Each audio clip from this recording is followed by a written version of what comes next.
Welcome to our channel, Professional Growth Hub. Today we are going to talk about the laws of attraction. To enhance your professional value and attract success. Here are 10 laws of attraction to help you on your journey. Law number 1: believe in yourself and your abilities, as this will radiate confidence to those around you. Law number 2: visualize your goals and dreams, creating a clear image of what you want to achieve. Law number 3: take action towards your goals, as the universe rewards those who are proactive and persistent. Law number 4: surround yourself with positive and like-minded individuals who support your growth and aspirations. Law number 5: practice gratitude daily, acknowledging the blessings and opportunities that come your way.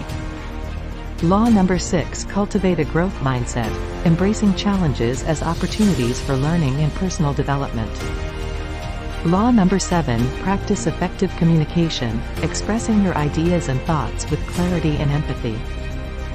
Law number 8: embrace failure as a stepping stone to success, learning valuable lessons from setbacks and using them as motivation. Law number 9: continuously educate yourself and stay updated with the latest trends and knowledge in your field. Law number 10: take care of your physical and mental well-being, as a healthy body and mind will support your professional growth. Incorporate these laws of attraction into your daily life, and you'll see your professional values soar and opportunities come knocking at your door. So start applying them today, and unleash your true potential. And if you liked the video, please hit subscribe.